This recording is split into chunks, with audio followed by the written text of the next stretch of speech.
World bank के तवील मुद्दती फ्रेमवर्क से मईशत मुस्तहकम होगी। आईटी के बरामदात में मुसलसल इजाफा हो रहा है। आईटी सेक्टर पर तवज्जो देने से एक्सपोर्ट्स मजीद बढ़ेंगी।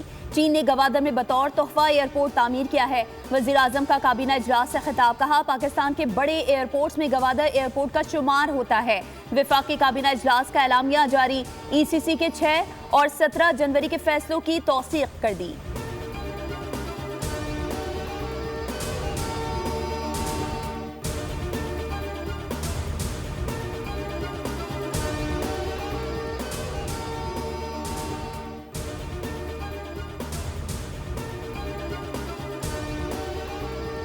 वर्ल्ड बैंक तवील मुद्दती पायदार तरक्की के लिए पाकिस्तान की माली जरूरियात पूरी करेगा। आलमी बैंक 23 जनवरी को पाकिस्तान कंट्री पार्टनरशिप फ्रेमवर्क का इजरा करेगा।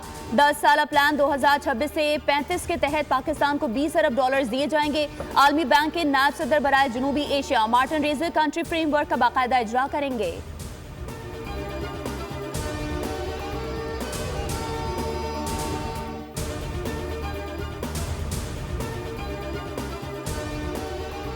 मुल्क की मईशत के लिए अच्छी खबर, SIFC की पॉलिसीज और टैक्सपो नुमाइश के असरात नजर आने लगे। माली साल 2025 की पहली शिशमाही में टेक्सटाइल बरामदात में 10% इजाफा हो गया। पहली शिशमाही में टेक्सटाइल की बरामदात $9.1 अरब तक पहुंच गई।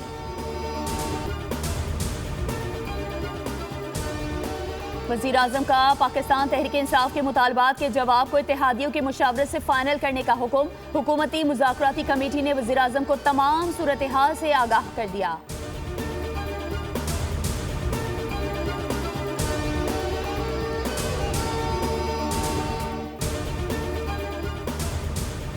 ट्रंप का नया एग्जीक्यूटिव ऑर्डर जारी, 90 रोज के लिए गैर मुल्की तरक्याती इमदाद रोक दी। बैरूनी इमदाद का असर नौ जायजा लिया जाएगा। हुक्मनामे में कहा गया है कि मौजूदा गैर मुल्की इमदाद अमरीकी मुफादात के मुताबिक नहीं है। ये आलमी अमन को अदम इस्तेहकाम से दो चार करती हैं। ट्रंप की नई पॉलिसी का मकसद गैर मुल्की अमरीकी इमदाद को अपनी खारिजा पॉलिसी से हम आहंग बनाना है।